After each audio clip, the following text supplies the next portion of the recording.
when the First World War hit, we don't have a lot. I haven't managed to find a lot in our collection that relates to Sandown and Hurst Park in the war years, probably because, you know, racing isn't going on, I don't think, and they're being used. How did the First World War affect Sandown and Hurst Park exactly in comparison to other racecourses across the country? All racecourses got used for other things, apart from a very small number where there was a little bit of racing maintained during the war.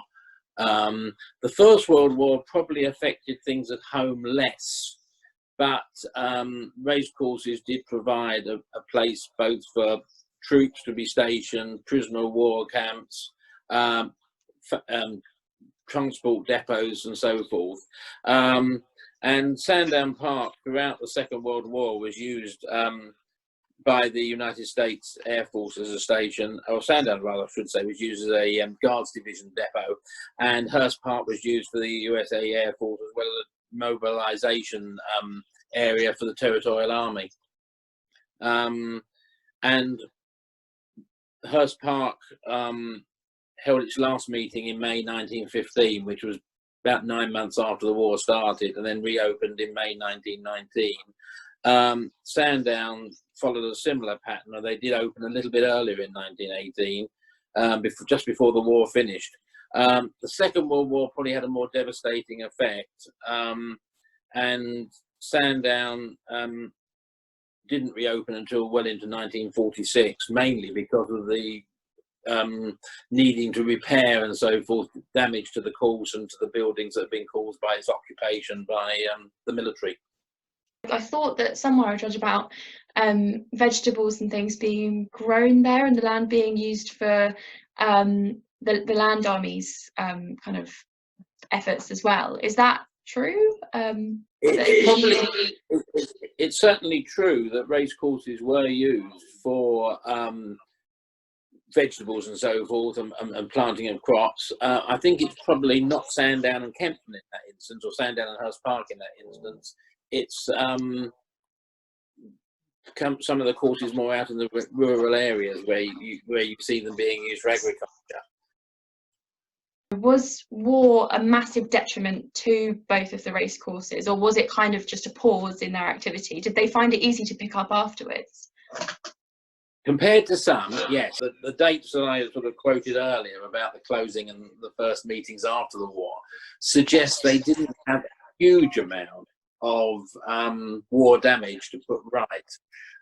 There are certainly other courses who found it much harder to get going. One of the worst being Newbury, which had been used throughout the war. Again, Newbury is a course that's right by the side of the railway, and it was used throughout the war as a railway marshalling yard for munitions. And so when the war ended, the whole course had been covered by several miles of railway sidings, which all had to be removed, and of course then the grass resown and everything else. So that, I don't think Newbury reopened until the early 1950s. It took quite some time to get it all back to standard. Yeah, okay. And in terms of audience appetite for racing, was that just as much after the war? Did it go back to kind of normal levels? I think initially even went higher than normal levels, in that, you know, after not having, I mean, there was a little bit of racing during the Second World War, but it was very, very limited. And of course, most people could only go on a very infrequent basis because they had other things they had to do. The immediate period after the war, there was the euphoria of, you know, war's over, we just had VE Day as I'm recording this, you know, and everybody wanted to get out, they wanted to go to things. And the Whitsun Monday meeting at Hurst Park, or Easter Monday meeting, I should say, which actually took over from Kempton because Kempton wasn't quite ready, had an attendance in 1946 of 49,000. Wow. So the huge crowd, when you think of, most of those would have come by public transport and by less cars in those days. Yeah, huge. That's amazing. Thank you. There were lots of mentions of straw or grass covering the roads on race days from people who remember Hurst Park. And I just wondered why that was necessary. Yeah, I mean, there were two main crossings at Hurst Park where the races went across a public road. The first one was in Greyburn Way, which is still probably familiar to people today as you go down towards Molesey Cricket Club. And the races over 6 and 7 furlongs used to start on the Hampton Court side of that road. And so when they crossed it, it was covered with a deep bed of peat and then covered with grass cuttings. I think the grass cuttings basically meant that when they raced from the grass either side, the horses didn't notice they were going across something a bit different. The other crossing was at the other end of the course, across what is now Ferry Road, and that I don't think was always covered in quite the same way. It had a peat covering, but the horses, by the time they got to Ferry Road, they'd already got past the winning post, and so they were slowing down and pulling up. But they did go across, if they were going very fast, into the area which is where some houses have now been built, and of course is where Cobham Free School is now. But basically, when they first opened the course, they only had sufficient land to have a round course or an oval course, which meant that the racing authorities would only let them have jump racing, because on the flat where the horses do go much faster over sprint distances, they don't like them racing round bends, and that's one of the reasons why Hurst Park went and bought an extra piece of land going down across Greyburn Way so they could race over 6 and 7 furlongs.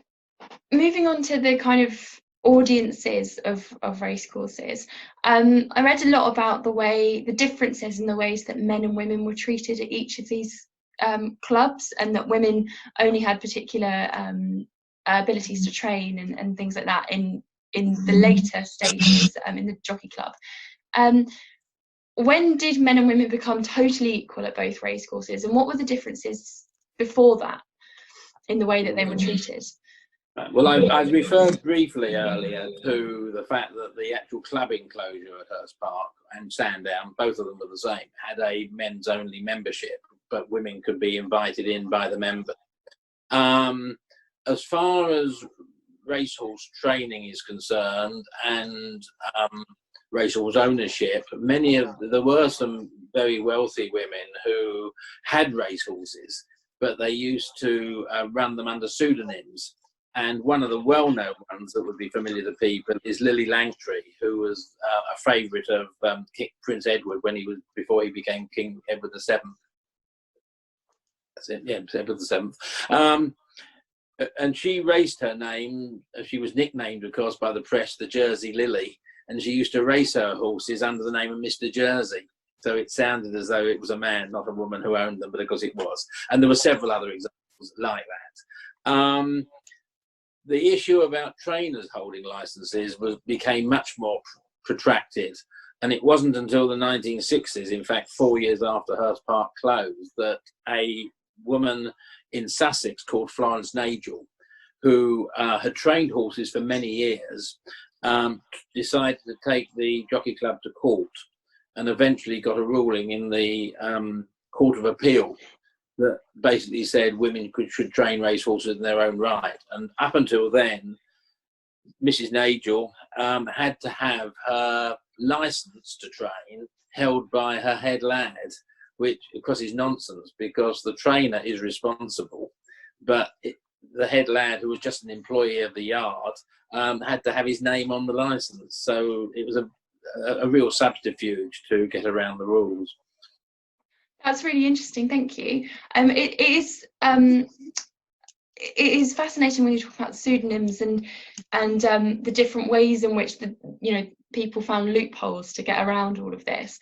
Was it something that people in general knew that women were still getting training and taking part in these things just through the loopholes? Did people know about that? Oh yeah. So it was basically just a legal thing. No, it was a male supremacy thing of the Jockey Club, who didn't want to have women training horses, but their arguments as to why they were unsuitable to do so was fairly flimsy, and that's one of the reasons why the Court of Appeal ruled against them. Interestingly, Mrs. Nagel, having won her case against the Jockey Club, turned her attention to the dog breeding organisations, and had and turned against them, and got them because they wouldn't recognise women owners and breeders again in the Kennel Club. So she was certainly a pioneer, if you like, to actually take women forward in racing. And of course, it wasn't long after the, relatively speaking, that the Jockey Club then allowed women to ride in the middle of the 1970s, and most of that was down to the Equal Opportunities Acts and so forth. Great. And what were some of those reasons that were given beforehand as to why women couldn't race? I was obviously only on the fringes of that. I think some of it was, I think as far as women jockeys are concerned, there may have been concerns about injury and so forth, which perhaps some people felt was, worse for a woman than a man. As far as women trainers were concerned, I think they thought there might be some skullduggery, but quite how they worked that one out, I don't know. Great, thank you. In general, would you say that either Sandown or Hurst Park, one was more socially exclusive than the other? Did that change over time? Were they pretty equal in terms of their audiences? And I think they were very similar.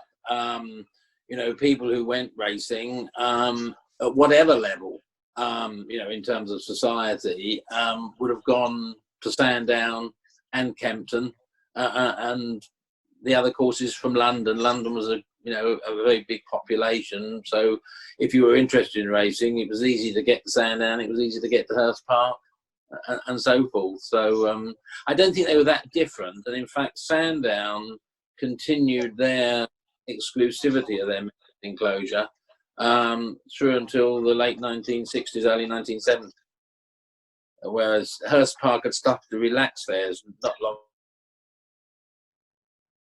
before it closed. Great, thank you. And this is kind of linked to the stuff that we've just been talking about women, men, etc. But in your opinion, why were racecourses in general becoming such a target for suffragette violence? In 1913, you see the attack on Hurst Park by Kitty Marion, and obviously the Emily Davidson attack. Why was that, such a common thing? I think it probably ties in with what everyone sort of understands about the suffragette movement, in the racecourses were seen as a bit of a bastion of the upper classes, the exclusivity of their members' enclosures, and if you get race cards from, as you probably have got for Hurst Park and so forth, for the early part of the 20th century, most of the stewards and so forth were either nobility or they were ex-army. And so it was very much a sort of a class thing, and I think they were seen as very much the enemy as far as the suffragettes were concerned. Thank you.